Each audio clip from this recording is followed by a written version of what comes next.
बिस्मिल्लाहिर्रहमानिर्रहीम, अस्सलाम वालेकुम। इस उम्मीद और दुआ के साथ कि आप खैरियत से हैं। एक्सप्रेसो के ब्रांड न्यू एपिसोड के साथ हिना और इमरान आपके साथ हैं और उम्मीद करते हैं कि आपका दिन अच्छे से शुरू हुआ है ना। आपका दिन कैसा शुरू हुआ आज? बहुत अच्छा शुरू हुआ है इमरान मेरा दिन। जब से कभी ये भी कह दिया करें कि आज अच्छा नहीं शुरू हुआ। नहीं, This is too typical to say बहुत अच्छा हुआ। डेली मैं आपको बताती हूँ, जिस दिन बाहर धूप होती है ना उस दिन मेरा दिन भी अच्छा नहीं शुरू होता और मौसम। अच्छा, आज धूप नहीं है बाहर? नहीं, जब मैं आती हूँ ना उस टाइम नहीं थी। उस टाइम बहुत कोई रेयर दिन होता है जिस दिन उस वक्त धूप होती है। जिस वक्त मैं आती हूँ सुबह 6 बजे, उस वक्त मौसम बड़ा अच्छा होता है, इसलिए मेरा मूड भी बड़ा फ्रेश हो जाता है। तो आप रियलाइज करें ना कि आप हुंजा में नहीं रहती हैं, आप लाहौर में रहती हैं। लाहौर में गर्मी होती है। वैसे आपने पता नहीं सिग्निफिकेंटली फील किया नहीं, मैंने किया कि टेम्परेचर्स पहले से थोड़े कम हो गए। कल मुझे धूप में कल मुझे एक्चुअली अपनी गाड़ी सर्विस के लिए देनी थी, उसके बाद मेरे पास टाइम था तो मैंने कहा जरा चेक करूं बाहर टेम्परेचर कैसा है। धूप में चलने का इत्तेफाक हुआ तो पता चला कि टेम्परेचर पहले से कम हो गए। दिन में फैन में गुजारा हो रहा है, वरना मुश्किल थी, बहुत मुश्किल थी। पता नहीं बिल ज्यादा आया उसके बाद हमें लगता है कि फैन में भी गुजारा हो सकता है या फिर वाकई हो रहा है। लेकिन ये टेम्परेचर्स में जरूर कमी आई है और कुछ टेम्परेचर्स इतने ज्यादा हाई हो गए हैं, वो खबरों के टेम्परेचर हैं। इतनी बड़ी बड़ी खबरें पाकिस्तान की तारीख में आ रही हैं। ऐसी ट्रांजिशनल फेज के अंदर हम भाई ये न्यूज कास्टिंग और न्यूज रीडिंग करते हैं कि बड़े लकी समझते हैं खुद को कि हम इतनी बड़ी तारीखी चीजें देख रहे हैं। खैर उस पर हम बात करेंगे, उससे पहले आपको पाकिस्तान क्रिकेट टीम का बता दें जो कि तैयार है बांग्लादेश के साथ टकराने के लिए, या बांग्लादेश तैयार है पाकिस्तान से टकराने के लिए। बहरहाल हमारी मेहमान टीम यहाँ पे होम हमारी सीरीज खेलने के लिए हमारे घर में आ चुकी है और इस वक्त अगर हम ये मनाजिर बल्कि आपको दिखा रहे हैं, ये बांग्लादेशी टीम के पहुंचने के मनाजिर हैं, होटल के मनाजिर हैं जब वो यहाँ पे पहुंचे। उनके पाकिस्तान और बांग्लादेश के दरमियान 2 टेस्ट मैचेस खेले जाने हैं, उसके लिए ये टीम आई है। और दूसरी जानिब वो कहते हैं ना, एक तरफ तैयारी हो रही होती है तो दूसरी तरफ भी हो रही होती है। तो दूसरी तरफ ट्रेनिंग सेशन जारी है पिंडी में। रेड बॉल फॉर्मेट के इस मैच के अंदर पार्टिसिपेट करने के लिए जो हमारे कोच है जैसिन गैलिस्पी और असिस्टेंट कोच अजहर महमूद हैं, वो कैंप की निगरानी करें जो पिंडी में लगा है। बिल्कुल ऐसा। और सीरीज का पहला टेस्ट मैच अगर बात करें तो 21 से 25 अगस्त तक रावलपिंडी क्रिकेट स्टेडियम में खेला जाएगा और दूसरा टेस्ट कराची में 3 अगस्त से 30 सितंबर से 3 सितंबर तक होगा। टेस्ट सीरीज के लिए बांग्लादेशी टीम लाहौर पहुंच गई है जनाब, जिस तरह से भी इमरान ने बताया, और सख्त सिक्योरिटी में टीम एयरपोर्ट से होटल मुंतकिल। और मेहमान टीम 3 रोज कदाफी स्टेडियम लाहौर में अपनी प्रैक्टिस करेगी और दोनों टीमें पहले टेस्ट में 21 अगस्त को रावलपिंडी में आमने सामने होंगी, जबकि दूसरा टेस्ट कराची में 30 अगस्त को खेला जाना है। देखते हैं कि क्या सरप्राइज मिलता है या फिर कैसी परफॉर्मेंस होती है हमारी टीम की। बल्कि ज्यादा मेरे ख्याल से प्रेशर तो इमरान बांग्लादेश की। मेरी वैसे बेस्ट विशेस भी बांग्लादेश टीम के साथ इस कॉन्टेक्स्ट के अंदर एक स्पोर्ट्समैन स्पिरिट होता है ना, इट्स नॉट जस्ट अबाउट जीत। बड़े टफ सिचुएशन के अंदर उनकी टीम आई है, उनके मुल्क के हालात अच्छे नहीं है, तो मेरी बेस्ट विशेस उनके साथ भी है कि वो अच्छी अपनी कंप्लीट क्रिकेट खेल पाए। फिर जो भी जीते जो भी हारे, लेकिन मेरी बेस्ट विशेस बहरहाल उनके साथ भी हैं और अपनी टीम के साथ तो हैं ही। अपनी टीम को तो हम कि अपनी टीम के साथ तो उस वक्त भी होती है जब हम अमेरिका से हारे होते हैं, आयरलैंड से हारे होते हैं, तो उनके साथ तो है ही है ना, उससे तो हम निकल के जा नहीं सकते। खैर जनाब, ये सिलसिला आज क्रिकेट का, और क्रिकेट में आज क्या चल रहा है उस बारे में हमने आपको बता दिया। दूसरी जानिब हमने आपको कहा कि बड़ी हीट चल रही है खबरों के अंदर, और वो हीट क्या है आपको वैसे मालूम है, लेकिन हम जरा उस पर तबसरा भी करेंगे आज की बड़ी खबर में।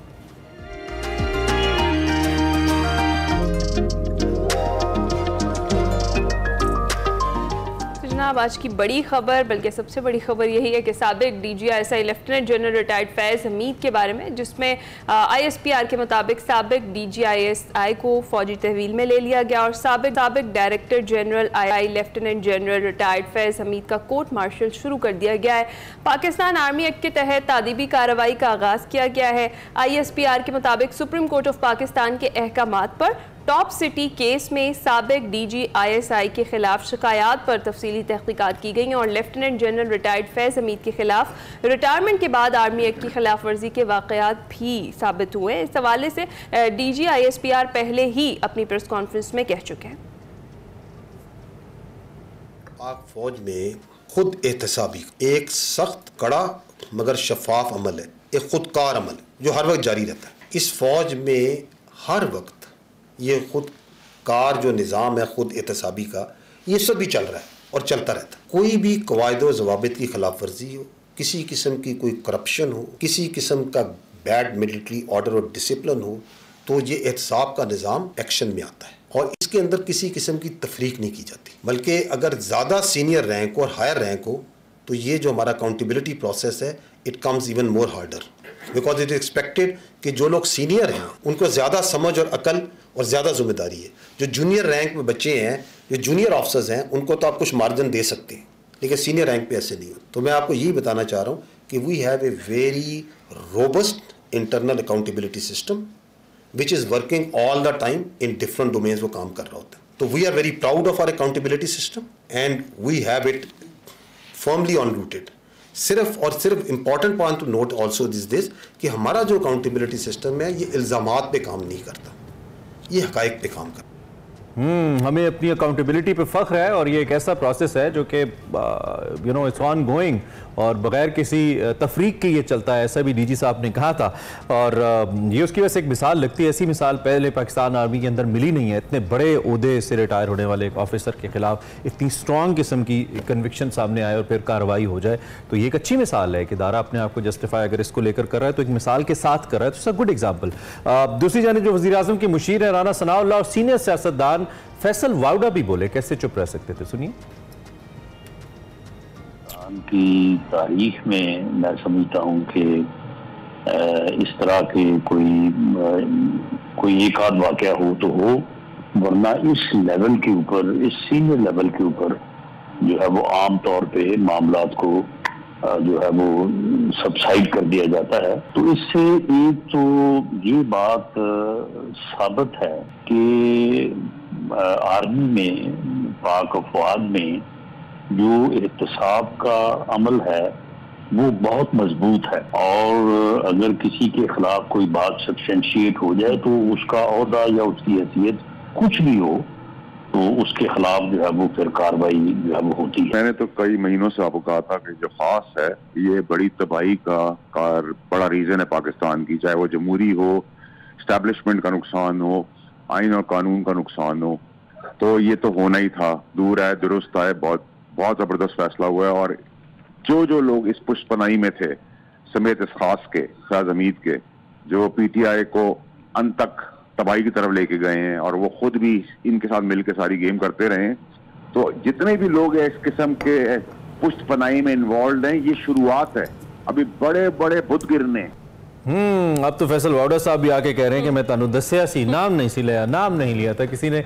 बहरहाल बहुत से साफ़ी भी इस चीज़ का दावा करें कि जो हमें इस बात की उम्मीद थी, कोई अच्छी मिसाल नहीं है, ये नहीं होना चाहिए था, लेकिन हो रहा है। इंसाफ, justice is a good example, अगर वो हो रहा है, वो प्रिवेल कर रहा है। हमारे साथ आमिर इलियास राना साहब हैं, सीनियर साफ़ी। He doesn't need any introduction now. अब तो जब भी प्राइम टाइम में टेलीविजन खोलें, किसी न किसी शो में आमिर साहब हमें नजर आते ही हैं, तो इसलिए doesn't need any introduction, at least on news channels. Thank you very much Aamir Ilyas Rana साहब फॉर योर टाइम, आपने हमें ज्वाइन किया। बहुत बड़ी खबर है और अनएक्सपेक्टेड भी है समहाउ हम जैसे लोगों के लिए, जो बहुत ज़्यादा ज्योतिषी दिमाग नहीं रखते कि अभी होने वाला है। कुछ लोगों को तो शायद ज्ञान होगा जो अपने पुराने स्क्रीनशॉट शेयर करके, जिसमें मुबहिम सी क्या सराहियां की गई थी कि ये हो सकता है, ये हो सकता है, वो कह रहे हैं कि हमने इसकी तरफ इशारा किया था। एक्सपेक्टेड था बीइंग सीनियर जर्नलिस्ट आपके लिए, और इसके बाद क्या आप इसके असरात देख रहे हैं मुल्की सियासी मंजरनामे के ऊपर इस खबर के? असल में मैंने वो स्क्रीन ट्वीट दोबारा कोड ट्वीट किया जो 17 अप्रैल को मैंने किया था। अच्छा, आपने भी किया? जब ये खबर हमने ये खबर ब्रेक की थी, जनरल फैज हमीद के खिलाफ इंक्वायरी उनके नाम के साथ थी। ग्रेट। एक मेजर जनरल उनको प्रोसीड करेंगे। ओके। और देखिए 3 महीने 25 दिन के बाद वो फाइनल हो गई। इसके 2 हिस्से थे। एक है उनका बतौर DGI, उसमें जो प्रेसलीज है उसकी तरफ कोई इशारा नहीं है कि वो बतौर फौजी क्या काम कर रहे थे, ISI में जिम्मेदारियां निभा रहे थे। वो इदारे ने बतौर इदारा अलग रखा हिस्सा, उसमें उनका है पार्ट जो हाउसिंग सोसाइटी टॉप सिटी के अंदर उनका कब्जा था कि फैमिली के लोगों का उसका हिस्सा था, क्योंकि इंक्वायरी सुप्रीम कोर्ट ने शुरू करने का कहा था। दरखास्त वहां से आई थी कि इसको चेक करें, लेकिन वो दबाने के लिए तो दबाई जा सकती थी ना, तो वो न सिर्फ जारी हुई, अब उसका अगला हिस्सा ये है कि वो आर्मी एक्ट की उस वक्त भी खिलाफ वर्जियों के मुर्तकिब पाए गए जब वो रिटायर हो गए और उसके सबूत मिल गए। अब उसके अंदर सारी कहानी छुपी हुई है कि वो जुल्फी बुखारी के साथ भी अटैच थे, वो बनी गाला को भी कर रहे थे साथ उसमें सुपरवाइजर्स, और मुसलसल जो पाकिस्तान आर्मी एक्ट की खिलाफ वर्जी, ये देखें ना 2 तरह से हो सकती है। आर्मी एक्ट की खिलाफ वर्जी है कि आप सियासत में हिस्सा नहीं ले सकते, रिटायरमेंट के 2 साल बाद तो बिल्कुल नहीं ले सकते। दूसरे, आप फौज के अंदर कुछ ऐसा काम करने जा रहे हैं जिससे वो इरिटेंट थे उस सिस्टम के अंदर जहां उन्हें फिक्स किया गया। अरेस्ट करके उनको तहवील में लेके। तो अब उनका जब फील्ड जनरल कोर्ट मार्शल ऐलान हो गया है तो जाहिर है कि एक 3 स्टार एक 2 स्टार बैठेंगे, जैक ब्रांच के लोग होंगे, एक वकील जो वर्दी में ही होगा उनकी तरफ से होगा, एक वकील जो वर्दी में होगा जो फील्ड जनरल कोर्ट मार्शल की कार्रवाई को इस्तगासा की जानिब से जो शवाहिद मिले हैं वो चलाएगा। ये मुसलसल घूमते फिरते थे, शादी ब्याहों में जाते थे, कोई ऐसा इशू नहीं था। लेकिन चीजें ऐसी थी जो रास्ते में बन रही थी कि फौज के अंदर कुछ ऐसा काम हो रहा है जहां अब इनका पकड़ा जाना और उसे पब्लिक किया जाना। देखिए फौज के अंदर बहुत सारे अफसरों को सजाएं होती हैं, उनको कोर्ट मार्शल किया जाता है, पेंशन ले ली जाती है, जो मराद दी जाती हैं वो वापस ले ली जाती हैं।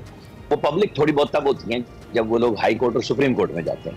अदरवाइज उनको पता होता है कि हमारा केस इतना स्ट्रॉन्ग होगा, हमें जाने की जरूरत नहीं है।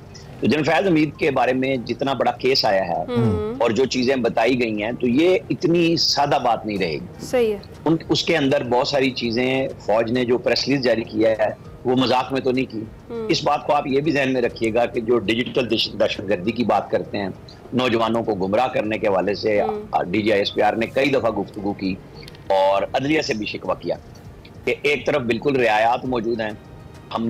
इन्होंने अपने लेफ्टिनेंट जनरल को, लाहौर के कोर कमांडर को आपको याद होगा, उनके साथ 2 मेजर जनरल थे, कई ब्रिगेडियर कर्नल ऑफिसर्स जो हैं। मैं बाद में वही पूछने लगा था कि उम्मीद तौर पे अगर प्राइम मिनिस्टर कन्विक्ट हो ना तो फिर सेक्रेटरी के ऊपर भी इल्जाम आता है। हमने ये देखा है, अगर हम अपनी एग्जीक्यूटिव की बात करें तो यहाँ पे क्या सिर्फ एक साहब जो इतनी बड़ी वायलेशंस कर रहे थे जिसको खुद ISPR ने कहा कि उन पे प्रूव हुआ है, तो क्या वो अकेले ही जिम्मेदार हैं? क्या उनकी कोई लाइन ऑफ कमांड नहीं है जो उनको ओबे कर रही थी, जिसकी वजह से वो एग्जीक्यूट कर पा रहे थे ये सब कुछ? क्या उसको नहीं लाया जाना चाहिए अंडर अकाउंटेबिलिटी? मेरा ख्याल है कि कुछ भी नहीं छोड़ेंगे और सब चीजों को किया जाएगा। मैंने आपको बताया कि प्रेस रिलीज का जो पहला हिस्सा जो उनके यूनिफॉर्म का है उसमें उनके एक प्राइवेट एक्ट हो, जाहिर है वो प्राइवेट एक्ट जो है वो बगैर कमांड एंड कंट्रोल के तो नहीं हो रहा था ना, कि अगर वो एक हाउसिंग सोसाइटी को कब्जे में ले रहे हैं, खातून जो लंदन में बैठी है, बेवा जो ओरिजिनल मालिक है, उसे बुलाया जाता है, उसे कहा जाता है कि हम आपको इंसाफ दिलाएंगे। जब वो पहुंचती हैं तो उनके नाम पे जो टॉप सिटी के मौजूदा मालिक है उनको उठाया जाता है।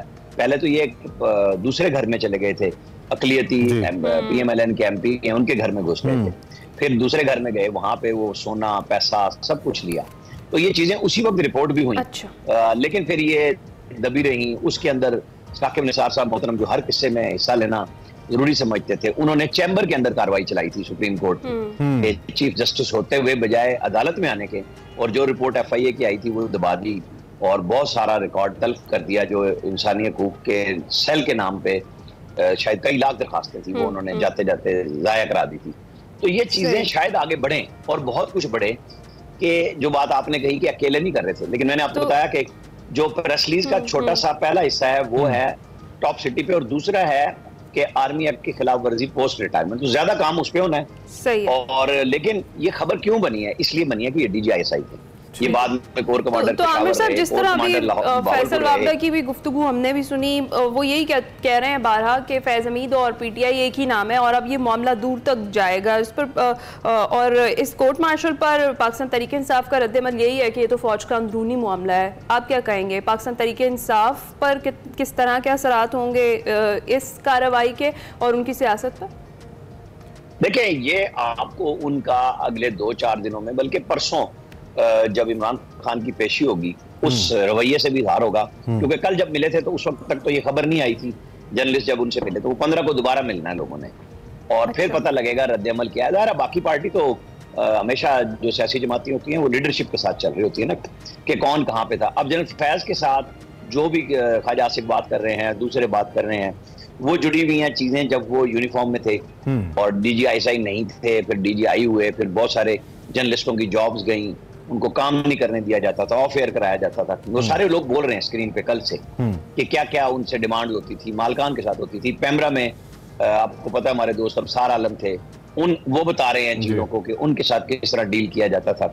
DTH का एक बड़ा फ्रॉड है, उसके अंदर गुफ्तगू बहुत ज्यादा मिसयूज किया इन्होंने। लेकिन अब ये जो है ना, इस बात को इस तरह पॉजिटिव लिया जा सकता है कि जब फौज ने अपने एक हाजिर सर्विस ब्रिगेडियर के उस एक्ट को, जो उनके काम जिम्मे नहीं था, वो जो आपने कहा ना चेन ऑफ कमांड, तो चेन ऑफ कमांड में बहुत सारे काम ऐसे भी होते हैं जो ऊपर से दिए जाते हैं और वो बताए जाते हैं कि ये मुझे आर्मी चीफ ने कहे थे, मुझे ये प्राइम मिनिस्टर ने कहे थे, तो जिम्मेदारियां फिक्स हो सकती हैं। तो ये वो काम था जिसके अंदर उनके मुबैना तौर पे भाई नजफ का नाम था कि उसको 50% शेयर दिलवाया जा रहा था सोसाइटी में, और वो चीजें रखी गई हैं। लेकिन जो मैं बात पॉजिटिव कह रहा हूँ ना, एक तरफ अकाउंटेबिलिटी के लिए मंसूर अली शाह साहब, जब नैब का फैसला आएगा, अभी हमें वो देखना है कि वो क्या लिखेंगे, क्योंकि 30 जून से रिजर्व है। वो कहते थे कि रिटायर्ड जर्नैल हो या जज हो, उनको प्रोसिक्यूट किया जाना चाहिए नैब में। अच्छा। इनको नहीं छोड़ा जाना चाहिए कि रिटायर हो गए। ये आवाजें हैं ना, और ये 30 जून से पहले की हैं। दूसरी जानिब ये भी है फिर आगे एक तरफ एक मिनट जब फौज ये आ गई है ना, तो माशरे में आवाज तो उठ रही है ना कि भाई ये जो हमारी एलीट क्लास है, जो हमारे बड़े लोग हैं, इनको तो कोई नहीं पकड़ता, छोटे मोटे अफसर को पकड़ के सजा दे दी, तो सियासतदान तो पकड़े जाते हैं हमेशा। तो अब ये एक अच्छा सिस्टम चल पड़ा है कि आपको पब्लिक भी करना पड़ेगा और सामने भी आना पड़ेगा। तो इसकी सजा की नौयत फिर आमिर साहब क्या होगी जनरल फैज की? महज उनकी पर्क्स, उनके रैंक्स उतार दिया जाना एंड ऑल दैट, या फिर मजीद इससे आगे बढ़ के भी कुछ होगा? क्योंकि जो टॉप सिटी के ऑनर हैं उन्होंने तो ये भी दावा किया कि इस वाक़े की वजह से और इनकी वजह से उनके ससुर का इंतकाल हुआ, उनकी फैमिली लाइफ तबाह बर्बाद हो गई एंड ऑल दैट। अपने बेटे का भी उन्होंने जिक्र किया कि किस तरह उस पर तशद्दुद किया गया था उस वक्त एहलकारों की तरफ से। तो क्या ये मामला इधर तक ही महदूद रहेगा या फिर सजा को मजीद हम बढ़ता भी देखेंगे? आपका इस पे क्या इन्फॉर्मेशन है? देखिए इंफॉर्मेशन तो अभी नहीं कह सकते, क्योंकि बात कही गई है कि शवाहिद मिले हैं और वो पोस्ट रिटायरमेंट चीजों पे, आप ध्यान में रखिएगा, वो एक वाकये का जिक्र है, बेशुमार वाकयात आ चुके हुए हैं। अब वो होगा ये कि कितने जुर्म साबित होते हैं, कितने जनरल साहब मानते हैं, कितने नहीं मानते। तो नॉर्मली इस तरह की कार्रवाई तभी की जाती है जब चीजें हाथ में हों। तो रैंक ले लिया जाए, और वो आप एडमिरल मंसूर आपको ध्यान में रखिएगा, पाक बहरिया के सरबराह थे, तो उससे रिलेटेड हर चीज ले ली जाती है। यानी आपको प्लॉट मिलते हैं, आपको मुरब्बे मिलते हैं, आपको जो मराहत मिलती हैं, पेंशन है, आपके पास जो भी जायदाद वगैरह होती है फौज के अंदर, आपने अपने यूनिफॉर्म में, ये नहीं है कि वो करप्शन से कमाई गई, यानी जो ओरिजिनली आपके साथ आई वो भी वापस ली जाती हैं। कई दफा ऐसा भी होता है। फौज में आपने देखा होगा बहुत सारे लोग जो सियासत में अपने इदारे के ऊपर तज़ीक आमिर जुमले बोलते रहे हैं, पिछले दिनों में बहुत सारे लोगों की पेंशनें भी बंद हुई हैं। ये फौज का अपना एक मिलिट्री एक्ट के तहत कार्रवाई का सिस्टम होता है कि आपके पास जो अमानतें मौजूद हैं आप उस तरफ नहीं जाएंगे। ठीक है, यानी अच्छा, इसका फौज के इदारे पे आमिर साहब टू वे इम्पैक्ट है। एक तो पॉजिटिवली अगर हम देखें, जैसे डीजी ISPR ने कहा, या जो सिटिंग फौज की कमांड है उसके लिए या हिस्टोरिकली उसके हक में एक पॉजिटिव बात ये लिखी जाएगी कि उन्होंने अकाउंटेबिलिटी की शानदार मिसाल कायम की और एक फॉर्मर DG ISI को अकाउंटेबल किया गया, जो कि सुनने में नहीं आता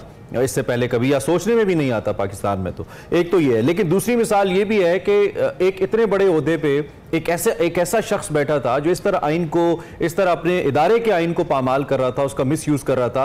और फिर जाहिर बात है कुछ लोग बड़ी आसानी से फौज के खिलाफ बैशिंग भी करते हैं पाकिस्तान में, हम हर चीज़ का इल्ज़ाम भी फौज पे डालते हैं। तो फिर उनको भी जाहिर बात है हमने चारा और चूरन दे दिया है कि अब आप और इस्तेमाल करें, वो हम तो पहले ही कहते थे कि ऐसे हैं। तो इसका टू वे इम्पैक्ट है फौज के ऊपर बतौर इदारा, इसका क्या इम्पैक्ट आप इस खबर का देख रहे हैं?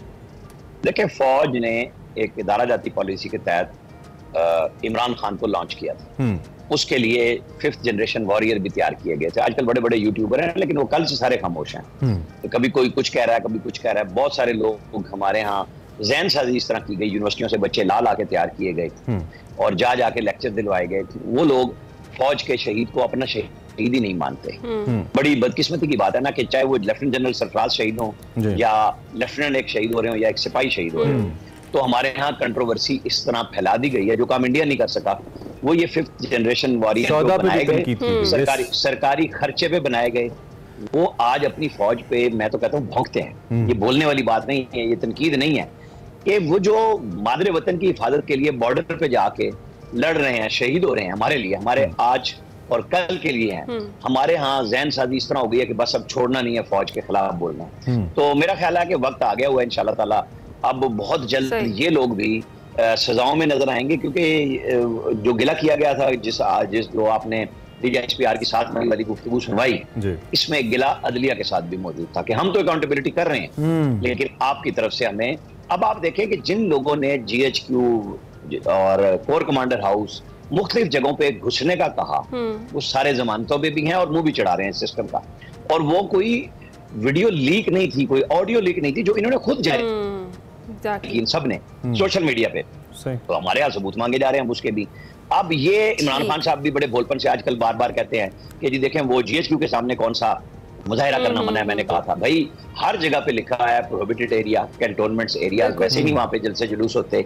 तो ये कोई इमरान खान साहब छोटे बच्चे, दूध पीते बच्चे तो नहीं थे कि उन्हें नहीं पता था कि वो लोगों को कहाँ भिजवा रहे हैं। यास्मीन राशिद अगर कोर कमांडर हाउस लेके जाएंगे तो वो जब मॉब को घुसा देंगी तो वापस बुलाने का कौन मानता है। ये जो 3 रुकनी बेंच ने महफूज फैसला सुनाया है और वो नून लीग के उम्मीदवारों की अपीलें मंजूर कर ली हैं, सुप्रीम कोर्ट ने जो लाहौर हाई कोर्ट का फैसला कलअदम करार दिया है, बड़ी मायूस है पाकिस्तान तहरीक इंसाफ। क्या कहेंगे इस पर, इस डिसीजन पर?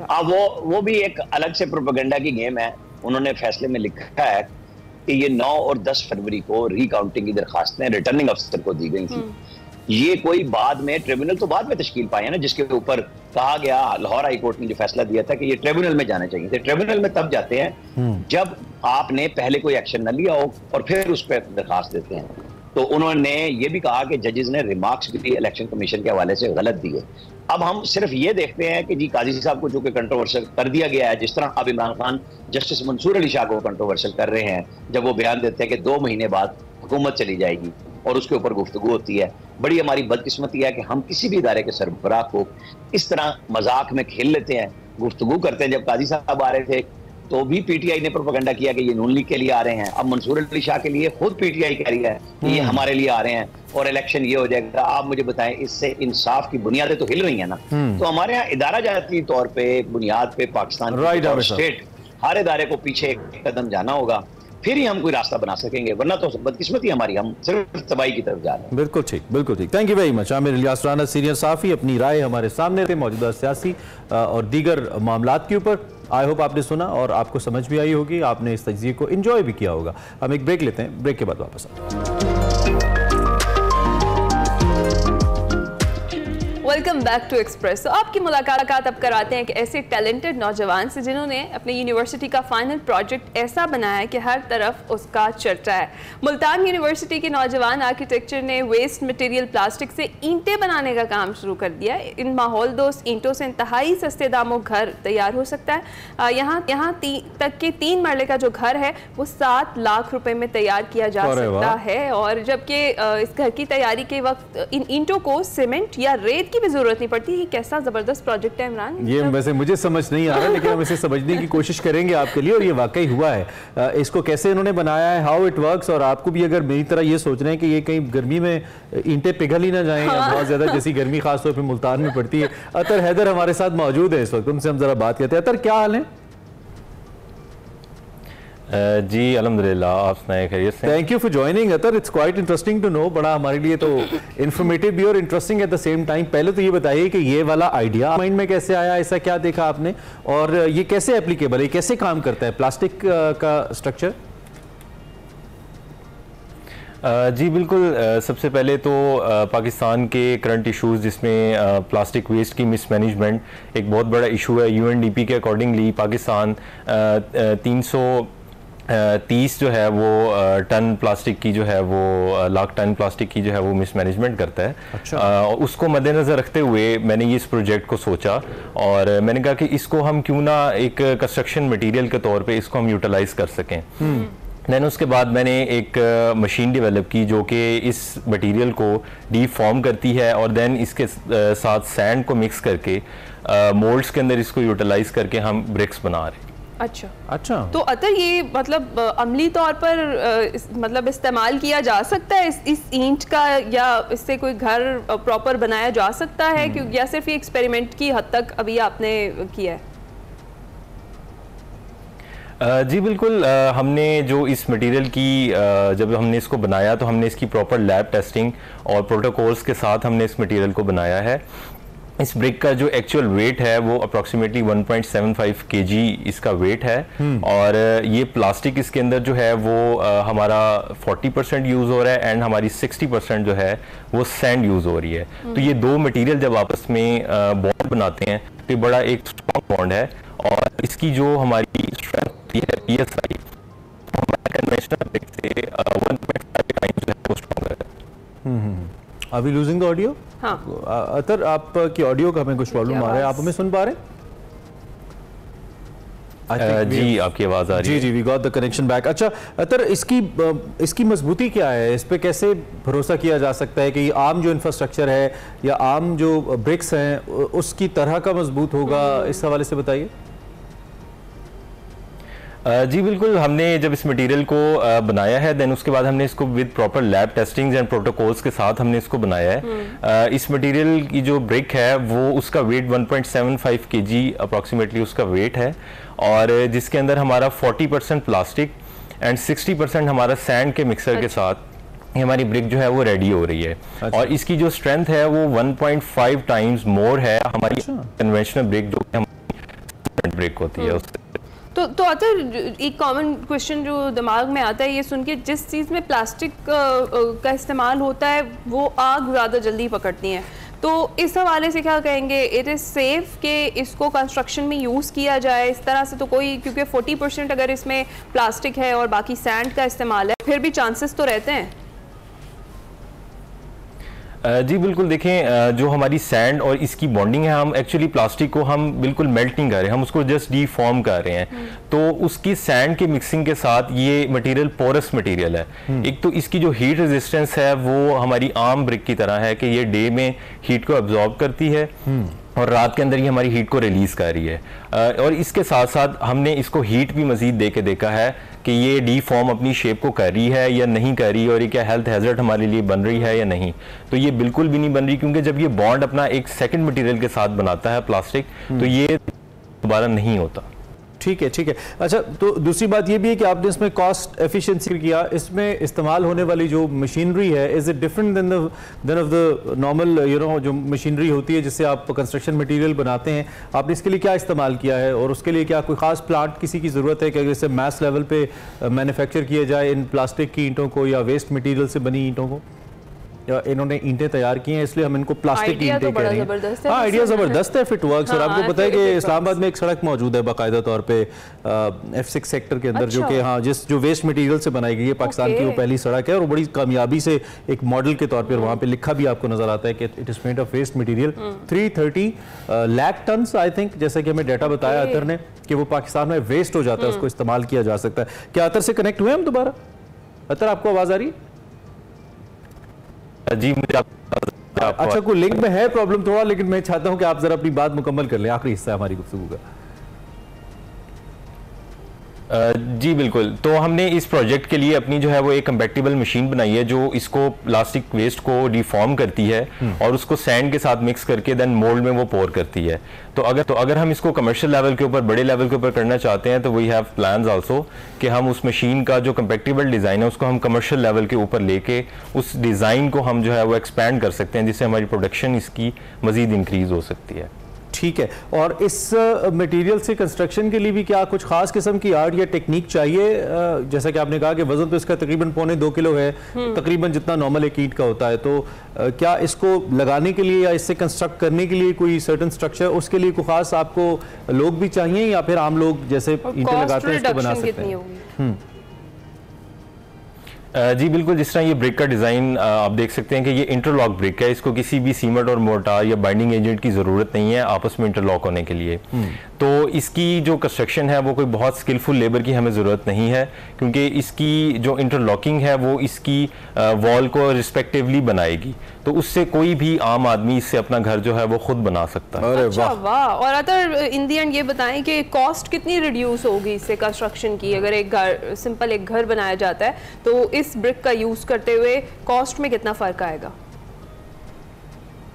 जी बिल्कुल, देखें जो सबसे कीमती बात होती है कंस्ट्रक्शन के अंदर वो टाइम होता है, कि अगर हम टाइम सेव कर लें देन उसके बाद हमारा सीमेंट मोर्टार एक्ट कर रहा होता है, देन हमारा स्टील, ये चीज़ें इसके अंदर सेव हो रही हैं, जो कि इसकी कंस्ट्रक्शन कॉस्ट को प्लस टाइम को, जो हमारी लेबर कॉस्ट होती है उसको वो कट कर रही हैं, जिससे ये एक बहुत कॉस्ट एफिशिएंट एक इनिशिएटिव है। तो this is on a lighter note. Athar, वो पुराने दौर में तो कहते थे ना, मैं तुम्हारे लिए ताजमहल बनवाऊंगा, शीश महल बनवाऊंगा, अब आपने एक नई चीज ले आए हैं, तो अब क्या महबूबा से लोग कह रहे होंगे कि मैं तुम्हारे लिए प्लास्टिक का बंगला बनवाऊंगा इसके बाद? Will it work? जी हो सकता है, उसमें यह है कि वो बना के इवन के दिया भी जा सकता है, इट डजंट मैटर कि वो प्रपोज करे, वो बना के भी दिया जा सकता है विद इन अ डे। यार अमेजिंग, आपकी अचीवमेंट बहुत ज़बरदस्त है माशाल्लाह, आपका नॉलेज भी इस पे बहुत अच्छा है। अल्लाह करे ये ज़्यादा मैथ्स लेवल पे वर्क करे और आपको इसका और हमारी इकोनॉमी को इसका मजीद फ़ायदा हो। थैंक यू वेरी मच अतर, आपने टाइम निकाला, आप स्टूडियो आए और आपने इस अहम और ज़बरदस्त इनोवेटिव कम इंफॉर्मेटिव मौजू के ऊपर हमारे साथ बात की। हम एक ब्रेक लेते हैं। And now it's time to talk about the beautiful, the gorgeous, the amazing artist Nazia Hasan, जिन्होंने शोबा मौसीकी को जिद्दत दी। आज ही के दिन इस जहान फ़ानी से कूच की। 24 बरस उनको बीत गए, दुनिया से गए, लेकिन उनका फ़न उनको आज भी ज़िंदा रखे हुए। मौसीक़ार सुहेल राना के टेलीविज़न प्रोग्राम संग संग चले से शुरुआत करने वाली नाज़िया हसन को पाकिस्तानी पॉप म्यूज़िक के बानियों में शुमार किया जाता है। उनकी मशहूर कुन आवाज़ आज तक दिलों पर राज करती है। 3 अप्रैल 1965 को कराची में पैदा हुई। इब्तदाई तालीम कराची ग्रामर स्कूल से हासिल की, जबकि बरतानिया से लॉ की डिग्री हासिल की। 80 की दिहाई में भारतीय फिल्मसाज फिरोज़ खान की फिल्म कुर्बानी में गाए गए गीत आप जैसा कोई मेरी ज़िंदगी में आए तो बात बन जाए ने उन पर शोहरत के दरवाजे खोल दिए।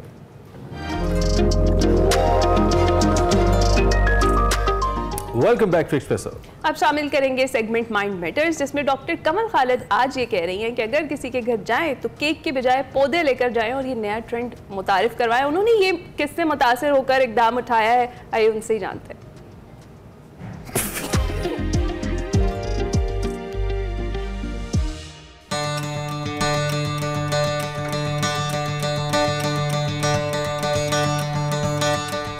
आपको स्क्रीन के ऊपर मैं कुछ इमेजेस शेयर कर रही हूँ।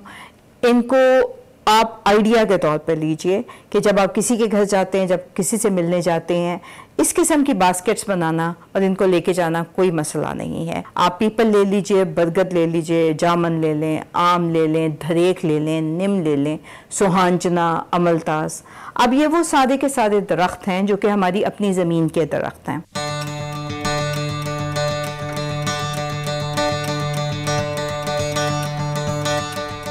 मैं हूं डॉक्टर कमल खालिद। 14 अगस्त का दिन वो दिन है जो कि हमारे लिए बहुत सारी मेमोरीज़ लेके आता है, बहुत सारे वादे लेके आता है, बहुत सारे ऐसे ख्वाब की याद दिलाता है जो हमने देखे तो थे लेकिन पूरे ना हुए। हमारे मुल्क की 77 साल तारीख़ के दौरान बहुत अप एंड डाउन है। इन अप्स एंड डाउन्स के साथ आपके अच्छे मोमेंट्स भी आए, बुरे मोमेंट्स भी आए। बाज़ औक़ात जो है हम बिल्कुल ही नफ्सियाती तौर पर नीचे गिरते हैं और बाज़ लम्हात होते हैं जिसमें कि हम महसूस करते हैं कि नहीं, अभी भी बहुत कुछ बाकी है। मैं चाहे जहाँ मर्जी रह लूँ, दुनिया के किसी भी हिस्से में अपने आप को मनवा लूँ, लेकिन उसके बावजूद मेरी जो आइडेंटिटी है, मेरा जो तशख़्ख़ुस है, वो इस मुल्क की वजह से है। आज हम सब जिन डेजिग्नेशंस पे, जिन मकामात पे पहुँचे हुए हैं, तो वो सिर्फ़ और सिर्फ पाकिस्तान की वजह से है। अगर आपको इस मामले में कुछ शक और कुछ शुबा है तो सिर्फ 1857 की जंग आज़ादी के बाद जो अंग्रेज़ों की 50 साल हैं और उसमें जो उन्होंने पॉलिसीज़ इम्प्लीमेंट की, और वो पॉलिसीज़ जो मुस्लिम से रिलेटेड थी, जिनमें कि उनको जॉब से, एजुकेशन से और मेन स्ट्रीम इकोनॉमिकल स्ट्रक्चर से पीछे रखा गया, उनको देखिएगा तो आपको यकीन आ जाएगा कि हम आजकल बहुत दावे करते हैं कि गंगाराम ने ये कर दिया तो फ़लाँ शख्स ने ये कर दिया। तो ये सोचिएगा कि उनके पास रिसोर्सेज थे तो उन्होंने ये सब कुछ किया, और मुस्लिम्स के पास रिसोर्सेज जो थे वो नॉन एग्जिस्टेंट हो गए थे 1857 के बाद। और आप जिन पोजीशंस पे जहाँ नौकरियाँ कर रहे हैं, जहाँ काम कर रहे हैं, तो ये सोचिए कि वो सिर्फ़ और सिर्फ पाकिस्तान की मदून मिन्नत है। इंसान बहुत ही ज़्यादा कहीं डिप्रेशन में चला जाए और नाउमीदी की हालत में हो, तो उस वक्त कहीं ना कहीं ऐसी बात ज़रूर होती है जो कि इंसान को दोबारा से खड़ा कर देती है। मेरे साथ भी यही वाक़या पेश आया, अभी कुछ अर्से पहले की बात है। ये भी मुझे थोड़ा ही अर्सा हुआ था ये प्रोग्राम शुरू किए हुए, और मेरी अपनी एक सोच है कि मैं अपने आप को बहुत ओवर एस्टिमेट नहीं करती, लेकिन मुझे सिर्फ इतना था कि शायद कहीं पे मैं थोड़ा सा कहीं कोई डेंट डाल रही हूँ या लोगों को कुछ पहुँचा रही हूँ, क्योंकि इस प्रोग्राम का मकसद जो है वो सिर्फ और सिर्फ इल्म लोगों तक पहुँचाना है, उसी के ऊपर मैं फोकस करती हूँ। तो अभी रिसेंटली मैं लाहौर की एक कॉफ़ी शॉप में अपनी दोस्तों के साथ बैठी हुई थी, और जब हम लोग कॉफ़ी पी के तो बाहर निकलने लगे तो एक उस कॉफ़ी बार का एक वेटर लड़का यहाँ मेरे पास आया, कहता है मैडम आपके साथ एक तस्वीर ले सकता हूँ? अच्छा, मैं हमेशा इस मामले में आई एम वेरी जेनरस, क्योंकि मोस्टली कहीं ना कहीं कोई ना कोई स्टूडेंट्स मिलते रहते हैं लोग मुझे। मैंने कहा हाँ ज़रूर। उसके बाद उसने मुझे कहा कि मैं आपके तमाम प्रोग्राम देखता हूँ और उनको मैं बाकायदगी के साथ ढूंढ के तो फिर मैं उनको सुनता हूँ। और उनको सुनने के बाद उसने मुझे कहा कि जब मैंने मुख्तलिफ आपसे जो बातें सुनी तो फिर मैं ख़ुद से उनको इन्वेस्टिगेट करता हूँ। उसने कहा कि मुझे सबसे ज़्यादा जिस चीज़ ने इंट्रीग किया वो जब अपने महाराजा रंजीत सिंह के हवाले से बात की तो फिर मैं लाइब्रेरी गया और मैंने वो किताबें निकलवाईं और आजकल मैं उन किताबों को स्टडी कर रहा हूँ और मैं जानना चाहता हूँ कि एक ऐसा दौर जिसके बारे में ज़्यादा बात नहीं होती वो क्या था। उसके बाद मैंने उस बच्चे से पूछा कि आप क्या करते हो, तो पता चला कि वो एक यूनिवर्सिटी का बैचलर का स्टूडेंट भी है और पार्ट टाइम यहाँ पे एज अ वेटर उस रेस्टोरेंट के अंदर काम करता है। आप यकीन कीजिए कि उस दिन मुझे यूँ लगा कि जैसे मेरी पूरी मेहनत वसूल हो गई।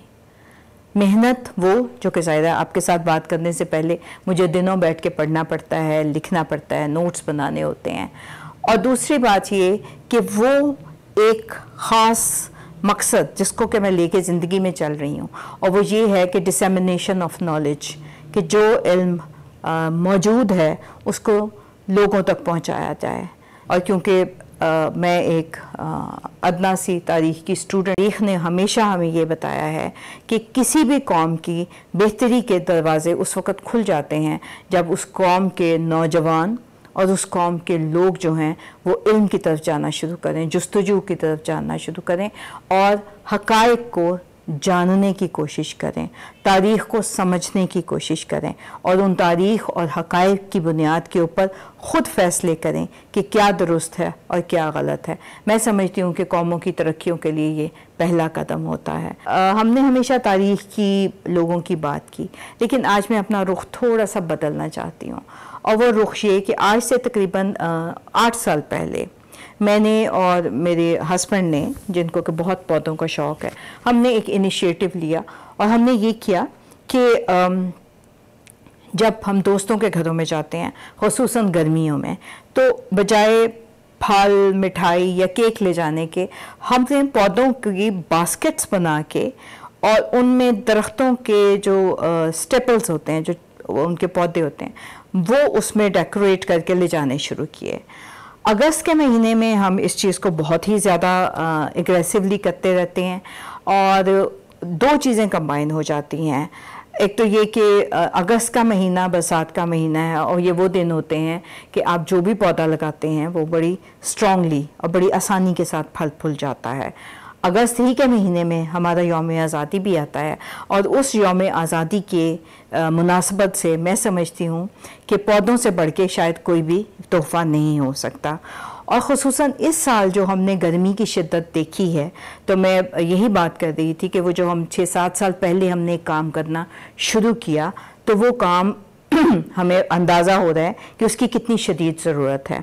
आपको स्क्रीन के ऊपर मैं कुछ इमेजेस शेयर कर रही हूँ, इनको आप आइडिया के तौर पर लीजिए कि जब आप किसी के घर जाते हैं, जब किसी से मिलने जाते हैं, इस किस्म की बास्केट्स बनाना और इनको लेके जाना कोई मसला नहीं है। और एक और बात ये भी हमने बड़ी एक जिसको कहते हैं ना कि सिंसियरली अडॉप्ट की, कि जो भी पौधे हम तोहफे में देते हैं वो सारे यहाँ की अपनी ज़मीन के पौधे हैं। मसलन आप पीपल ले लीजिए, बरगद ले लीजिए, जामन ले लें, आम ले लें, धरेक ले लें, नीम ले लें, सुहांजना, अमलतास। अब ये वो सारे के सारे दरख्त हैं जो कि हमारी अपनी ज़मीन के दरख्त हैं। अब फिर मैं तारीख़ का थोड़ा सा हवाला दूं कि हमारी तारीख़ में जो बागात का कॉन्सेप्ट था, उसके अंदर जो दरख्त लगाए जाते थे, उन दरख्तों के 2 मकासद बुनियादी होते थे। एक छाँव, बुनियादी मकसद, और दूसरा फल। इसके अलावा जो डेकोरेटिव श्रब्स का एक जो कॉन्सेप्ट है वो हिंदुस्तान में कभी भी नहीं रहा। ये डेकोरेटिव श्रब्स जो हैं ये ज़्यादातर यूरोप से आई हैं और यूरोपियन मुल्कों की, क्योंकि उनके यहाँ पे सर्दी बहुत होती है, वो बहुत दरख्त अफोर्ड नहीं कर सकते, छाँव की उनको ज़रूरत नहीं होती, तो ये वहाँ पर ज़्यादा चलते हैं। तो यहाँ पर पाकिस्तान के अंदर हम ऐसे पौधों को फ़रोग़ दें। मैं समझती हूँ कि हर फर्द जो यहाँ पर मौजूद है उसके लिए चंद दरख्त लगाना और उनकी देखभाल करना कोई बहुत बड़ा मसला नहीं है। इसके लिए आपको एकड़ों और कनालों में जगह नहीं चाहिए। इसके लिए आपको थोड़ी सी जगह चाहिए, थोड़ी सी मेहनत और थोड़ी सी मोहब्बत अपने आप से, अपने मुल्क से और अपनी आने वाली नस्लों से। मेरा ये पैगाम जो है उसको मोहब्बत से सुनिए और इस पे अमल कीजिए। आज़ादी मुबारक। शुक्रिया। Welcome back to Expresso. अब आपको एक बार फिर लेकर चलते हैं, बल्कि क्या मुलाकात आपकी करवाते हैं एक और एक्सप्रेसो हीरो से। Another champion with us. Arshad Nadeem के बाद एक और एजाज हमारे पास आया और ये एजाज हम आपके साथ शेयर करते रहते हैं। Expresso always plays its role और आज भी हम कर रहे हैं। पाकिस्तानी नौजवान हैं, उन्होंने गोल्ड मेडल हासिल कर लिया है एक इंटरनेशनल चैंपियनशिप के अंदर। ताल्लुक है इनका मेंगोरा सवात से, नाम है इनका आमिर खान और थाईलैंड में हुई ये championship heroes taekwondo international championship और इसमें 2024 में जीतकर इन्होंने पाकिस्तान का नाम रोशन किया है। पहले ही राउंड में अपने जो भारतीय काउंटर पार्ट थे और फिर फिलिपीनी और तीसरे में एक तगड़े जापानी खिलाड़ी, आई मीन इंडियन फिलिपीनी एंड देन जापानीज प्लेयर को इन्होंने हराया, धूल चटाई और फिर चैंपियनशिप जीती और फिर अल्लाह के हुजूर सरबसजूद हो गए। उन्होंने अपना गोल्ड मेडल अपने इलाके, अपने सवात के नाम किया है। मजीद उन्होंने ये कहाँ से शुरू किया सफ़र और कैसे यहाँ तक पहुँचे, जिस इलाके से उसके बारे में भी हम बात करेंगे। आमिर खान हमारे साथ इस वक्त लाइव मौजूद है। जी हाँ, अस्सलाम वालेकुम आमिर, सुबह खैर, कैसे हैं आप? वालेकुम सलाम। और है ना एक एक्सक्लूसिव चीज भी इनके बारे में कि सुबह 6 बजे पाकिस्तान पहुंचे और सबसे पहले हमारे साथ हमारे शो में मौजूद। अरे बहुत शुक्रिया। सबसे पहले तो आमिर आपने हमें वक्त दिया एक्सप्रेसो में और आपको बहुत बहुत ज्यादा मुबारक हो। कैसा महसूस किया गोल्ड मेडल जीतने के बाद आपने? अल्हम्दुलिल्लाह, पहले तो मैं अल्लाह का बहुत शुक्रगुजार हूँ और फिर दूसरा बात ये मैं अपने पाकिस्तान का अवाम का भी बहुत शुक्रगुजार हूँ। जितना उन लोगों ने प्यार दिया, जितना उन लोगों ने सपोर्ट किया, मेरा तो सोच भी नहीं था कि ये लोग इतना सपोर्ट करेगा। और मैं तो अल्लाह का पहले बहुत शुक्रगुजार हूँ कि अल्लाह ने इतना इज्जत दी और मैं बहुत इस बात पे खुश हूँ कि यार मैंने गोल्ड लिया है और मैंने अपने पाकिस्तान का नाम रोशन किया। और असल की आपको तो पता यही है कि सवात में तो इतना सहूलियात नहीं है। सवात में आपको पता है कि वो तो पहाड़ी वाली जगह है, पहाड़ी वाले लोग होता है, नो कभी उधर जाता है, पहाड़ों से निकलता है और फिर इधर इस्लामाबाद आते हैं, इधर ट्रेनिंग्स वगैरह करते हैं, फिर इंटरनेशनल लेवल पे जाते हैं। उसको थोड़ा प्रॉब्लम मसाइल बहुत ज्यादा होता है ना, लेकिन वो मसाइल हमने पार किया और अल्हम्दुलिल्लाह अपने पाकिस्तान का नाम रोशन किया। सिर्फ और सिर्फ इस वजह से अपने पाकिस्तान का नाम रोशन किया कि हमारा पाकिस्तान के साथ बहुत प्यार है। पाकिस्तान का भी आपके साथ बहुत प्यार है। आपने जिस तरीके से पाकिस्तान का नाम रोशन किया, हमें भी दिल करता है आप पास होते तो ज़रूर आपको गले से लगाते और जो भी हम आपके एजाज़ के लिए कर सकते हैं आमिर, क्योंकि आप जैसे नौजवान बहुत कम हैं जो कि पाक के लिए जिन्होंने इतना कुछ अचीव किया है। मुझे थोड़ा सा सफ़र के बारे में बताओ ना, पहाड़ों से आप कैसे थाईलैंड पहुँच गए? इतना आसान तो नहीं है, कहना आसान है, तो कहाँ से शुरू किया, किसने मोटिवेट किया, किसको देख के आप मुतासिर हुए कि मुझे ताइक्वांडो करना है? थोड़ा सा बताओ हमें सफ़र के बारे में आप। असल की ऐसा पहली दफा मैं फुटबॉल खेल रहा था। फुटबॉल में तो वैसे भी 16-17 खिलाड़ी होता है ना, और सोचा था कि यार मैं फुटबॉल में आगे जाऊंगा और अपने पाकिस्तान का नाम रोशन करूंगा। लेकिन फुटबॉल में इतना वो मुझे नहीं मिला था कि यार मैं आगे चली जाऊं और इतना सपोर्ट नहीं मिल रहा था उधर। फिर मेरा कजन था, वो ताइक्वांडो खेल रहा था, उसने कहा कि यार आ जाओ, मैं आपको क्लब को लेकर जाऊंगा। और फिर मैं गया था क्लब, उधर मैं देख रहा था कि यार ये क्या कर रहा है, ये लोग तो बिल्कुल चाइना की तरह है, ऐसे कोरिया की तरह है, ऐसे ट्रेनिंग कर रहा था ना। मैंने सोच भी नहीं था कि यार ऐसे होगा। उसने कहा कि यार ताइक्वांडो शुरू करो यार। मैंने कहा कि यार मुझसे नहीं होता है। उसने कहा कि यार खेलो बस। 2 दिन में आया था, ताइक्वांडो खेल रहा था, मुझे बिल्कुल मजा नहीं आ रहा था कि यार बहुत सख्त था ना, मेरा किक सही नहीं था, मेरा एक्सपीरियंस इतना नहीं था। लोग जितना मेरा सीनियर था वो हमारे साथ फाइट कर रहा था, उसने मुझे मारा था, ये वो कर रहा था ना।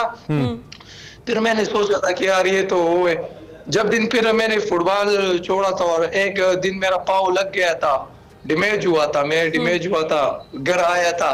सारों ने गुस्सा किया कि तुमने फुटबॉल क्यों छोड़ा, इधर ताइक्वांडो दोबारा वो किया, ताइक्वांडो क्यों दोबारा शुरू किया, ये तो खतरनाक में सना हो कि ये वो मेरा खुद असल के किस्मती भी है और ये हमारे लिए खुशी की बात भी है कि मैंने गोल्ड लिया और गम की बात भी है कि मेरा माँ वफात हुआ है और 1 साल हुआ है, तो इस वजह से उसका बहुत फिर शौक था कि यार मेरा बच्चा फिर आगे चली जाए।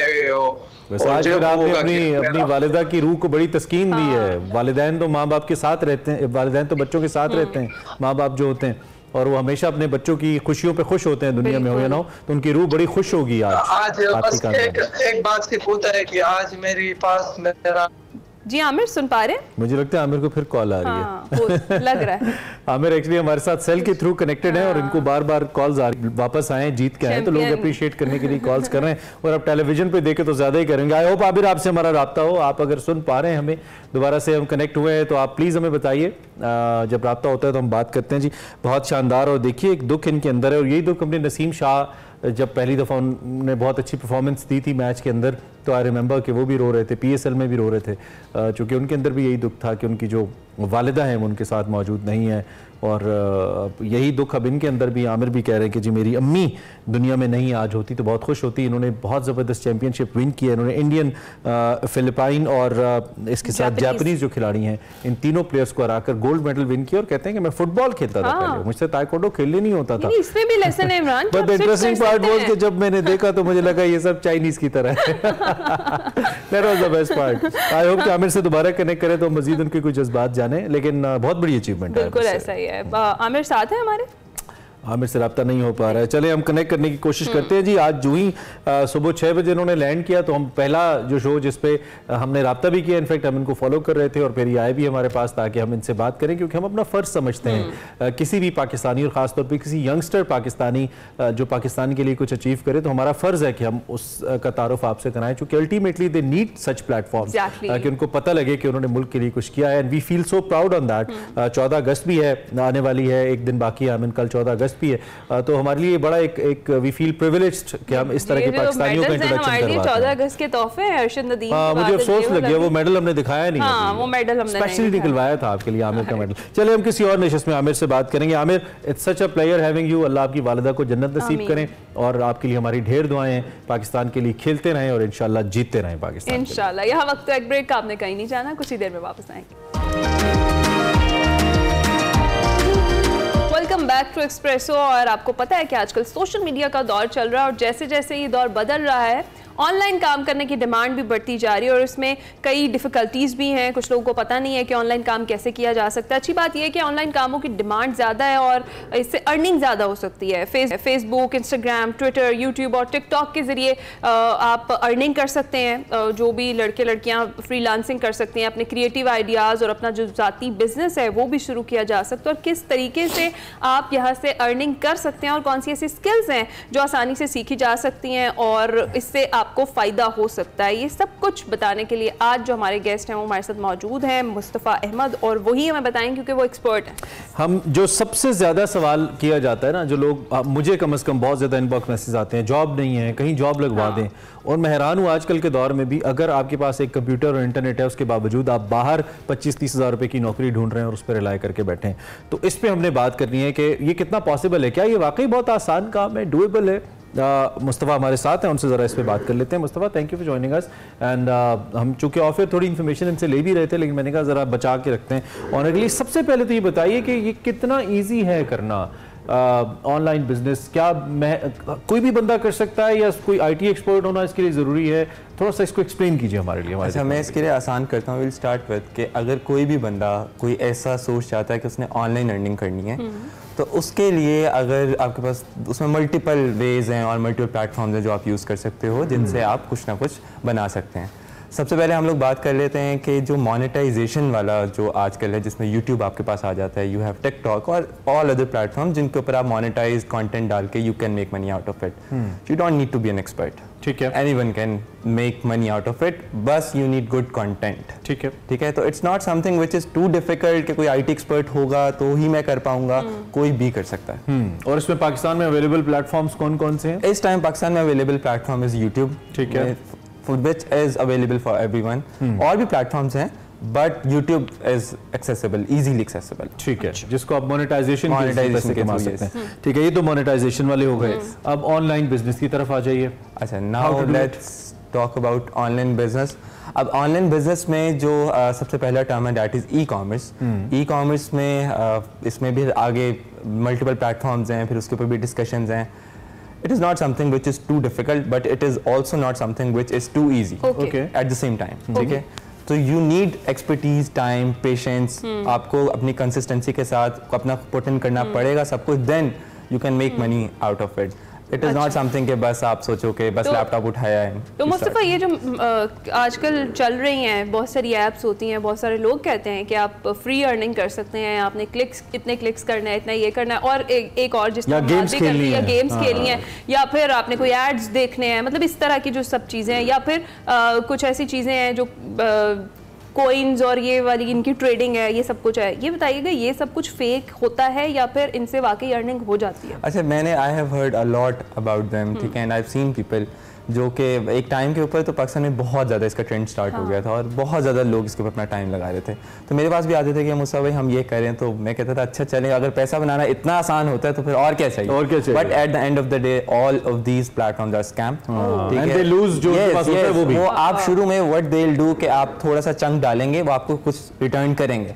अब आपकी वो ईगर बढ़ेगी कि हाँ ठीक है, मुझे रिटर्न आ रहा है तो अब मैं और डालूं, और they are waiting for the perfect time when they have the maximum money. आप लोगों का जब पैसा उनके पास होगा दे विल टेक। अच्छा चलिए, थोड़ा सा हम इसको आसान करते हैं लोगों के लिए। मैं जरा उन लोगों की नुमाइंदगी कर लूँ जो मुझसे सवाल करते हैं। एक लड़की जो इस वक्त मियां चन्नू में बैठी है, किसी जगह पे उसने BA किया हुआ है, कंप्यूटर चलाना आता है उसको, वो सवाल करती है कि मैं घर पे बैठ के पैसे कमाना चाहती हूँ, अहमद भाई कैसे कमाऊँ? उसको बताएं।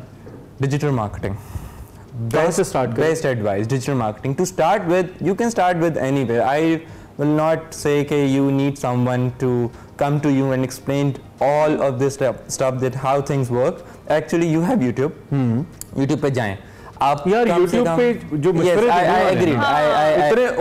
उनको खुद नहीं पता, exactly. वो अपनी वीडियो पे व्यूज लेने के लिए। नहीं, my point is एग्रीड। मैं इस बात पे बहुत लंबी डिबेट है, मुझे बहुत सारे लोग आते हैं बोलते हैं मुस्सा भाई YouTube पे सब पढ़ा, भाई सब नहीं पढ़ा, उस पे इतना डाटा है कि आप कंफ्यूज हो जाओगे मैं जाऊंगा नहीं कर, बट आई एटलीस्ट मैं क्यों YouTube एक पॉइंट तक रिकमेंड करूंगा कि आपको कुछ थोड़ा बहुत नॉलेज हो कि हाउ थिंग्स वर्क, बस that's it.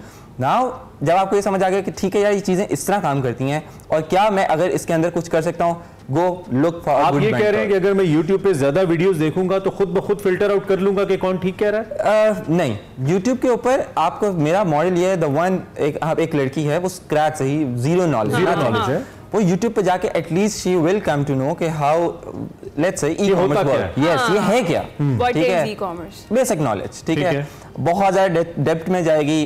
Trust me, YouTube is not a good platform to learn. Confuse करने के लिए। यस, मैं ऑनेस्टली आई टेल यू, ठीक है, आपको eight the end of the day you need someone जो आपको सही में बताए कि आपको इतना सीखने की YouTube से कोशिश की, लेकिन सीखा वही जो मैंने BCom में सीखा था। YouTube पे नहीं सिखाया। तो इसके लिए स्पेसिफिकली स्किल्स आपको चाहिए या फिर कोई ऐसा प्लेटफॉर्म जहां से आप बाकायदा सीखें और फिर उसके बाद ये स्टार्ट करें? अच्छा देखें, मैं इसमें भी I make it easy for everyone. It is not something कि आप बोलो कि आप सीखोगे तो ही आपसे होगा, आप बगैर सीखे भी कर सकते हो, बट उसके ऊपर there are a lot of chances आप लॉस करेंगे। Obviously कैपिटल इन्वेस्टमेंट कुछ ना कुछ तो इन्वॉल्व होगा, ठीक है, आपको टाइम ज्यादा लगेगा या आपको और मसले आएंगे। If you come to someone who is good at it and आप उसको अपना मेंटोर बनाओ या उससे सीखो तो things will be easy for you. Mentors easily सिखाते हैं without charging somehow? Without charging, yes, I've seen some people.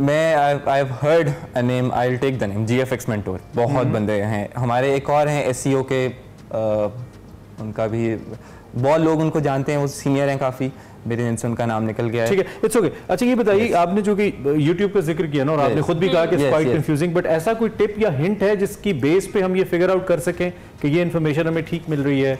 अच्छा, क्या हम सब्सक्राइबर्स की बेस पे कि अच्छा यार इस बंदे के सब्सक्राइबर्स ज्यादा है तो उसको हम सुन लें? I have seen a lot of videos, I have seen a lot of video, crazy views but content zero. ठीक है, और वो इतनी मजे की बातें बोलेंगे, that's why they are getting views. वो इतना उन बातों को अच्छा मोल्ड करेंगे कि सुनने वाले को लगेगा कि हाँ may be is working the case, अगर मैं इसके पे काम करूँ तो it will work in my case, but ऐसा नहीं होता। अच्छा, ठीक है, तो मेरे हिसाब से आप बहुत जो इंडियन कंटेंट क्रिएटर्स वक्त कितना इंडियंस ने तो खैर जिन कहते हैं पंजाबी चन्नी पाई हुई है। वक्त कितना चाहिए? लेट्स सपोज मैं एक स्टूडेंट हूँ, ग्रेजुएट हूँ, मैं शुरू करता हूँ आज से आपके कहने पे, मैंने यूट्यूब रिसर्च शुरू की, मैंने आप जैसा कोई मेंटोर देख लिया, छोटा मोटा नॉलेज लेना शुरू कर दिया, मुझे कितना वक्त चाहिए होगा उस स्टेज तक पहुंचने के लिए कि मैं अपने आप को फाइनेंस करना शुरू कर दूं, कुछ कमाना? I tell you make milestones. अच्छा। और माइलस्टोन्स के अंदर आप एटलीस्ट इनिशियली 12 मंथ्स का माइलस्टोन बनाए, whatever skill you are going to. एक साल? यस, एक साल आपने उसे देना है, ठीक है, और माइलस्टोन्स के साथ, ठीक है। आपने ऐसे नहीं करना कि मैं एक ही महीने में सब सीख के मैं बस उसमें माइलस्टोन्स बनाए और उसके बाद अपने टारगेट्स बनाए कि अगर मैंने कुछ सीखा है, अब मेरे पास रॉ नॉलेज है, मैंने ले लिया, सब मेरे से ले लिया या किसी और से ले लिया, मेरे पास रॉ नॉलेज आ गया जिससे I can make money now. अब मैं क्या करूं, मेरे माइलस्टोन ये होंगे, नाउ आई हंट क्लाइंट्स, ठीक है। अब मैं लोगों का काम करूंगा, मैं अपने माइलस्टोन बनाऊंगा। First client is my first milestone, 10 client is my second milestone, और उसके बाद ऐसे so on, this is how you grow. एक साल आपने देना and trust me, first client I have seen people 3-3 महीने लग जाते हैं, और उसके बाद मे बी 50th क्लाइंट 6 महीनों में, पहला क्लाइंट और 10वां क्लाइंट सबसे मुश्किल। और जिस दिन वो क्विट करते हैं उससे अगले दिन ही पहला क्लाइंट आने वाला होता है। Don't quit. Yes yes, that's the formula. Mustafa ये भी बताएं कि हाउ डिजिटल मार्केटिंग हेल्प्स ये आजकल ऑनलाइन बिजनेस को ग्रो करने के लिए। अच्छा, digital marketing, yes, digital marketing is something which is very important. Honestly I tell you, name the business, उसको डिजिटल मार्केटिंग की जरूरत है। Digital platforms are now which everyone is जिसके ऊपर वो काम कर रहे हैं, जिसको वो देख रहे हैं, हाँ। सब कुछ डिजिटली हो रहा है, ठीक है। तो eight the end of the day business, let's say I give an example, restaurants हैं, क्लिनिक्स हैं, कोई गारमेंट शॉप है, शू शॉप है, कोई सर्विस बेच रहा है, yes, anything and you name it, he needs someone, a good digital marketer which can help me increase his sales, और उसका फुटफॉल बढ़ाना है, उसने अपनी रिटेल के ऊपर कुछ भी, he needs a good digital marketer। पूरी दुनिया में कोई भी बिजनेस हो, उसको एक अच्छा डिजिटल मार्केटर चाहिए। डिजिटल मार्केटिंग ये बहुत मुश्किल काम है, डिजिटल मार्केटिंग सीखना। No, it's not that difficult. I mean हर ऐप के अंदर उसके अपने टूल्स है ना। yes, कि आप ऐसे जैसे लेट्स सपोज फेसबुक है, आपने ऑडियंस कैसे सिलेक्ट करनी है, बजट कितना एलोकेट करना है, रीजन क्या है आपका, ये तो यूजुअली वो बता रहा होता है। क्या यही काम है या डिजिटल मार्केटर इसके अलावा भी कुछ करता है? सो डिजिटल मार्केटिंग में there comes a lot of things, but हम जैसे मेटा एड्स के ऊपर बात करते हैं, डिजिटल मार्केटिंग के आगे प्लेटफॉर्म्स हैं, जैसे मेटा है, गूगल है, उसके बाद आपका Snapchat, TikTok, all other platforms, ठीक है, जो भी सोशल मीडिया पे आते हैं, उनके ऊपर आप जो पेड एड्स चलाएंगे वो आप डिजिटल मार्केटिंग में उसे काउंट करेंगे। अब डिजिटल मार्केटिंग में if you are good at Meta ads, trust me, आप सारे प्लेटफॉर्म हैंडल कर सकते हैं। अच्छा, मेटा एड्स, ओके। अगर आप मेटा एड्स के ऊपर, do I need a course for that? एक कोर्स की जरूरत है मुझे या मैं ऑनलाइन सीख सकता हूं? You can learn it online, it's totally up to you। आपको कितना वक्त लगा? हाँ, this is the question। I learned it maybe a year, honestly I tell you। एक साल मेरा माय एक्सपीरियंस है, मैं माइलस्टोन्स वाला। और 5 साल में आप मुस्तफा अपने आप को कहाँ देखते हैं, कितना अचीव किया आपने? आई मीन अगर आप थोड़ा सा लोगों को इंस्पायर करने के लिए बताएं, where do you stand right now? I tell you, मेरा ई कॉमर्स स्टोर है, एवरीबडी नोज अबाउट इट, ठीक है। तो वो टोटली डिजिटली, वो पूरा एक डिजिटल उसकी प्रेजेंस है, ठीक है। Last year we did 20 crores in sales in a year। और we sell garments। अच्छा, sell garments। उसके बाद this year first quarter just exists digitally, no physical branches। This year first quarter 6 crores crossed। Mashallah, great। So this is power। And you can take your business anywhere by a laptop। Oh my God, यानी कि ये laptop एक दुकान है इनकी, उसको ले जाके कहीं भी काम कर सकते हैं। So आपके पास कोई सवाल है या मैं कर लूँ? आप ये बताइए अब क्विकली हमें कि जो लोग स्टार्ट करना चाहते हैं आज से, उनको कोई ऐसा मशवरा दें, मे बी आज इस कॉन्वर्सेशन से किसी की जिंदगी बदल जाए और वो भी 1 साल के बाद हमें कहे मैंने 5 करोड़ बना लिए। बस मेरा point is very simple, I want everyone, honestly I want everyone to learn digital marketing. I will not focus on कि आप ई कॉमर्स करें, सब कुछ करें। Digital marketing is something, honestly अगर पाकिस्तान इसको स्किल को सीरियस ले, क्योंकि it's need for every business around the world. हम लोग दुनिया में किसी को भी सर्विस भेज सकते हैं, US, UK, GCC, you name it.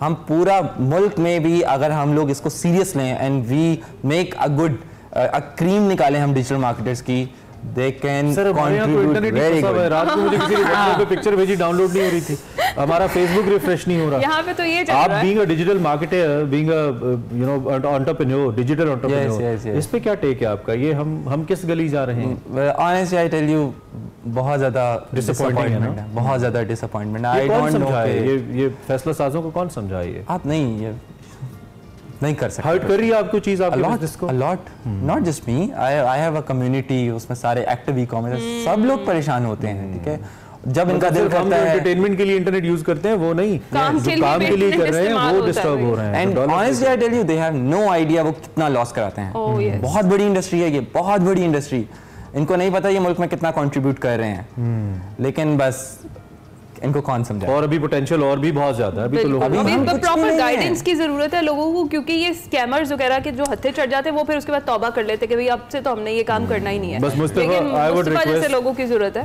I would request कि आप एक चैनल बनाइए अपना, अगर नहीं है तो, अगर है तो अच्छी बात है, ताकि आप लोगों को राइट वे में गाइड करें। इनकी राय को हम ये ना कहें कि व्यूज लेने के लिए कर रहे हैं, इनको फिर हम इनको पकड़ लेंगे। मुस्तफा आपने सही बात नहीं बताई लोगों को व्यूज के लिए, आपका बहुत शुक्रिया। Such an inspirational journey you have. अभी माशाल्लाह it's way to go, you too young to do this. He is just 23 वैसे माशाल्लाह, एंड बहुत अच्छा काम कर रहे हैं। तो हमने कोशिश की कि हम थोड़ा शेयर तो करें ना, हम इस पे बात करते रहेंगे। Will try to have some more sessions with Mustafa, ताकि हम स्पेसिफिक करके बात करें और आपको इसका फायदा हो। आप आज से कोशिश कीजिए, when there is a will there is a way, कोशिश कीजिए तो कुछ ना कुछ इंशाल्लाह रास्ता जरूर निकलेगा। ऐसा ही है। इसके साथ ही एक्सप्रेसो में हम ब्रेक पर जाएंगे, आपने कहीं नहीं जाना, हम कुछ ही देर में वापस आते हैं।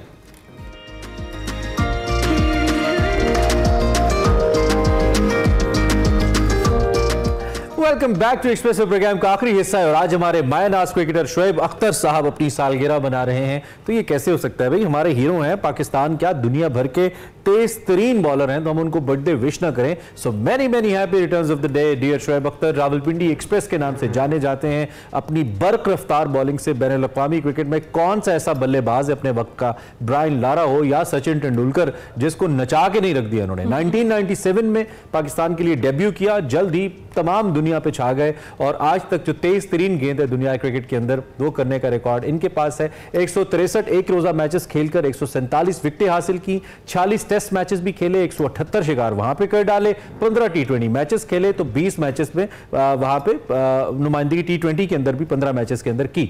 दूसरी जानिब जो शोएब अख्तर हैं उन्होंने 161.3 kilometre, can you believe it, 100 miles per hour की स्पीड से इन्होंने बॉल की है और तेज तरीन बॉलिंग का रिकॉर्ड अपने नाम किया है। टीम में जब भी रहे दूसरों के लिए खतरे की घंटी रहे और बाकायदा तौर पे लोग अब भी कहते हैं, वीरेंद्र सहवाग जैसे लोग, राहुल द्रविड़ जैसे लोग, जितने भी बड़े बड़े बैटर्स हैं वो आज भी ये कहते हैं कि अगर हमें किसी से खौफ आता था किसी को फेस करते हुए तो there was Rawalpindi express Shoaib Akhtar. आज अपनी बर्थडे मना रहे हैं। So many many happy returns of the day, may you have so many more Shoaib साहब। आजकल वैसे तज्जियाकार भी हैं और दुनिया घूमते फिरते हैं, कनाडा वगैरह। बिल्कुल ऐसा ही है। और जनाब आपको पता ही है एक दिन रह गया जश्न आज़ादी की, अगर बात करें तो तैयारियां भी जा रही हैं, मिली नगमे हर तरफ आप सुन रहे हैं। हमने आपसे कहा था कि ये 2 दिन है, हम आपको कोई ना कोई मिली नगमा सुनाएंगे। आज जिस मिली नगमे का हमने चुनाव किया वो है मेरा इनाम पाकिस्तान। आप सबने सुना होगा, तो उस्ताद नुसरत फ़तेह अली खान ने तमाम उम्र कवाली के फ़न को सीखने और इसे मशरक़ और मगरिब में मकबूल आम बनाने में सर्व कर दी, मगर नुसरत फ़तेह अली खान ने अपनी ज़िंदगी में एक ही मिली नगमा गाया, मेरा इनाम पाकिस्तान। और क्या कमाल गाया, जो हर बार सुनने में नया लगता है और दिल में वतन के लिए कुछ करने का जोश भी जगाता है। इस मिली नगमे के शायर हैं जमीलुद्दीन आली। ये नगमा आज भी हर किसी के दिल के करीब और इससे पहले कि हम साइन आउट करें, आज चूंकि 14 अगस्त की चांद रात है, 13 अगस्त है, तो आप जब भी खुशी मनाइए, बाहर निकलने की कोशिश कीजिएगा, फैमिली से ख्याल रखिए, आपकी वजह से लोग तंग ना हो। Enjoy the independence night. हम आपसे इंशाल्लाह कल मिलेंगे। Take a good care of yourself, enjoy this beautiful national song.